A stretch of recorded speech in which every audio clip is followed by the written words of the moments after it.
John, what are your thoughts on back-to-back defeats here against Lee this evening? Well, it's in back-to-back defeats. You don't look at it like that. You look about what's happened tonight, and you know, we thought after that first half performance we'd addressed many things that went wrong last week against Sheffield, but obviously in the second half it was quite alarming how easy that Lee found territory and yardage simply by carrying the ball very aggressively. Well, I was going to ask, yeah, that's the thing we talked about a lot, and I talked about with the players, John. It's about producing those 80-minute performances. It seems that you often do it 40, 50, 60 minutes, but it's getting that whole 80 minutes together, isn't it? Well, they certainly didn't put it together tonight. You know, you came in at half time and you thought, well, if we continue doing what we've done, we've got half a chance here. But obviously, they really just came at our middle channel, and they changed what they were attempting to do. They stopped going to edges, they started to go straight down the guts of everything, and obviously it worked out very well for them. Well, that's the thing, isn't it? And that must be frustrating that, like, there was such dogged defence in the first half to then go to let in such soft try in the second. It must be a bit of a head scratcher again. How do you go from that in one half to that in the next? Well, it is head scratching. You know, they're a great effort at the end there. Sam Scott as well, when he held somebody up over the line, and that's the type of relentless work that we need to do. You know, that we're not happy to let people cross our line and then regroup and get some oxygen in our lungs. We've just got to be able to push ourselves through that, and we didn't tonight. It's sort of frustrating that you know it's there, you know they're all capable of it, and they show it, but then just don't show it. Well, that first half, it was a high quality game. You know, they played very well and we played very well. So you're thinking this is what you want, but obviously in the second half they've just dominated possession and they've dominated field position, and they've done it with a very simplified manner but a very effective manner.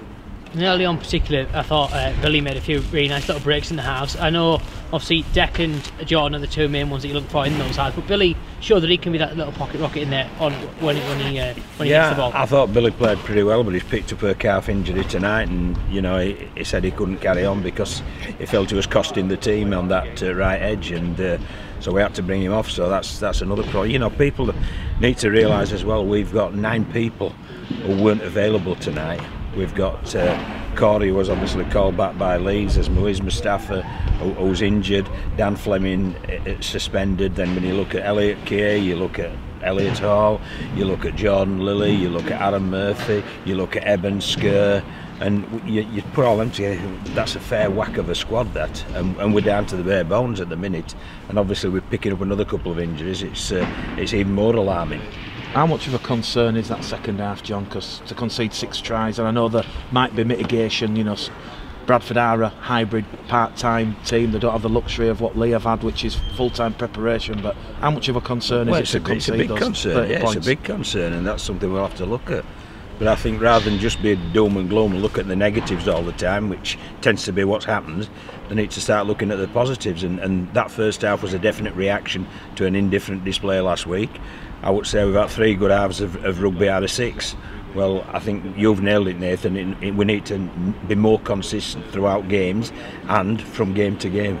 How much of disruption did that Leeds Rhinos recall of Corey Johnson cause? Well, Leeds Rhinos acted in a classy manner. They're a classy club, and they phoned up and they explained the reasoning, and I totally understand the reasoning, and you know, we've just got to come to terms with it. And I don't think that was the reasoning whatsoever, because I thought Ryan Miller did pretty well at fullback, and I thought the halfbacks looked all right as well. You know, it was defensively in the second half when they just rolled us that was my concern. Obviously you brought Chester Butler in, as you spoke at the end of last week. Obviously he's played a bit on Saturday and he's played a bit tonight. You're pleased that he's been able to get through a couple of games in quick succession, having not played for a while? Yeah, well, I mean, I wouldn't have played him tonight if we hadn't had the withdrawal of Corey. Yeah, but you know, it was a matter of needs must. But I thought he acquitted himself very well. I thought he was very good, to tell you the truth. He brought some energy and some athleticism to the area where we needed it.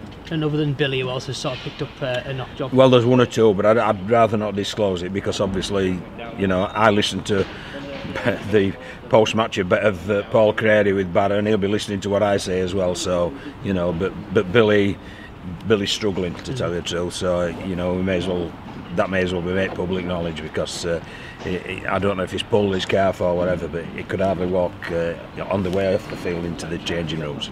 Is Barrow going to be a week too soon for Jordan Lilla? We'll have to assess that and just see what's what. And just Thanks, buddy. Cheers, mate. Well done, mate. Well done, mate. And John, on Sammy Kabula, he did 65 minutes at Odsal on Saturday.